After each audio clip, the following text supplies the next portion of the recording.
Today's video is brought to you by Card Kingdom, and you can pre-order all the Double Masters cards you need now over at cardkingdom.com. Hello everyone, it's Seth, probably better known as Saffron Olive, and today, thanks to Wizards being super cool and hooking us up with a couple of preview cards, I got not just one, but two Double Masters preview cards to show up for you today. One of them is one of the best one-drops in the history of Magic. The other is just the best card in the history of Magic, and a card that I've played on turn one more than any of the best one-drops in Magic, even though it's technically 3 mana.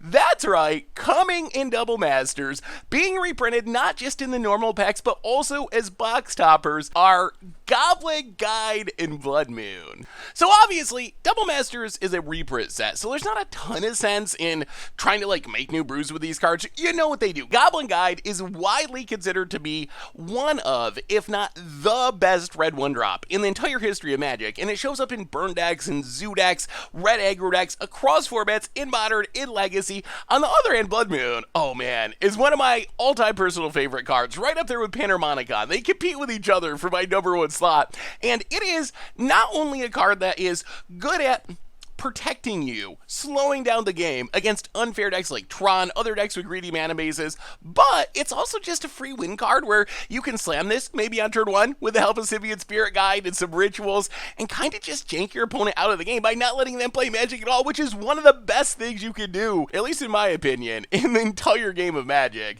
So the big news about all these cards is not only are they being reprinted, but they're also being reprinted as box toppers, which means now we're up to 4 unique cards for Goblin Guide, 4 unique cards for Blood Moon. As far as Goblin Guide, you have the original Zendikar art, you have the Modern Masters 2017 art, the GP promo art, and then also the new art from the box topper. I don't know what you want to do with 4 different Goblin Guides. I guess if you're a fan of mismatched cards, now you can play 1 copy of each in your deck and have fully mismatched.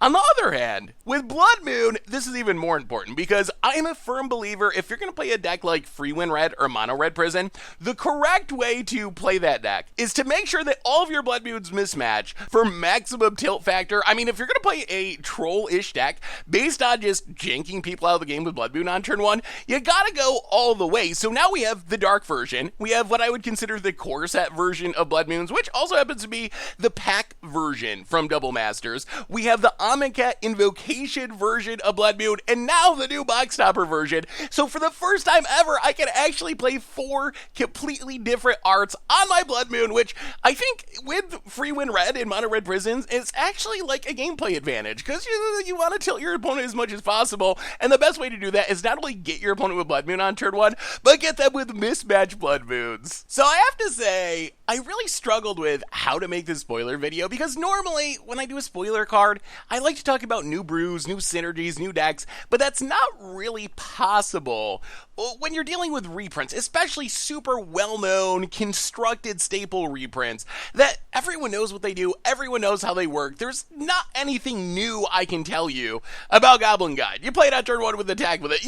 About Blood Moon, you play it on turn 1 and jank people out of the game. That's just what these cards do. So rather than focusing on what new things we could do with the card, I figured maybe we'd focus on old things, some of my favorite moments of these cards in the past. So first up, Goblin Guide. Let's start with Goblin Guide. What is my all-time favorite Goblin Guide moment? And, well, I mean, here you go. So that was easy. Moving on to Blood Moon. This is one that we've cast many times. In fact, when I set out to make this video, I looked back at my Goldfish collection to see how many Blood Moon decks I had, and I have 103 Blood Moon decks. Going back to 2015, when I started keeping my decks in Goldfish, which means since 2015, I have averaged a little over 20 Blood Moon decks, either built or that I've gotten from other people per year, which is absolutely absurd. I'm pretty sure there's not an easy way to search for this, this without going card by card, but I'm pretty sure it is the single card that I have the most decks built around out of any card in all of Magic. So there are many wonderful Blood Moon moments in my favorite, I think. And really, one of the decks I am proudest of in my entire time of making Magic decks is definitely the free win red deck in Modern, which probably is the deck that has had the longest lasting impact on the format. If you go back in time, several years, Mono Red Prison wasn't a thing in Modern. That wasn't a thing that anyone did. So at its time, back in 2015, 2016, free win red, Mono Red Prison was a new thing. And the deck actually took off, and it's still a part of the Modern metagame today. It has obviously adapted and evolved over the years with new cards, with other people working on it. But that is one of my all-time favorite Blood Moon decks. Just trying to cast Blood Moon on turn 1 as consistently as possible, backed up by Ensnaring Bridge, backed up by Chalice of the Void, and just making opponents absolutely miserable as often as possible, as quickly as possible.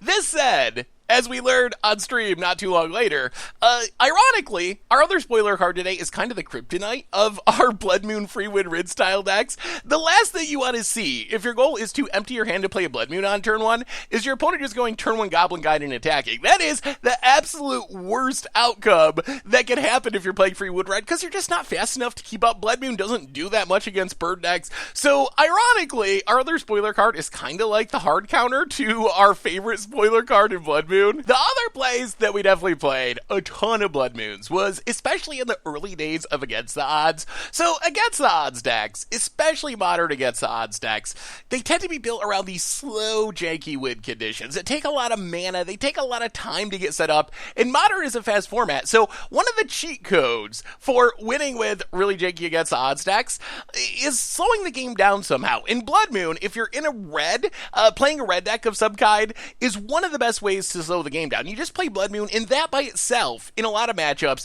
is going to buy you several turns to find your janky win condition, find your Tybalt and your Burning Vengeance, or whatever. So many early Against the Odds decks relied on this strategy to actually pull off your janky win con. I know you can argue that technically, probably winning with Blood Moon and not so much the janky win con, but hey, when you're playing really rough cards to build around in Modern, you gotta do what you gotta do, and you can't be super picky. Anyway, I think that brings us to the end of our spoiler video for today. So thanks again to Wizards for hooking us up with one awesome spoiler card and also Goblin Guide. And thank you all for watching. What do you want to do with these cards? Now they're coming back, presumably getting more accessible and cheaper. What are you going to build with them? What art are you going to play? Let me know in the comments. Thanks so much for watching. I hope you all enjoyed it, and I will talk to you soon. Thanks for watching the video. If you enjoyed it, help us out by clicking that like button down below. And to keep up on all the latest and greatest, click that subscribe button. And don't forget to hit that bell icon to get alerts whenever we have new videos. And if you want to, check out some of our other sweet videos here and here.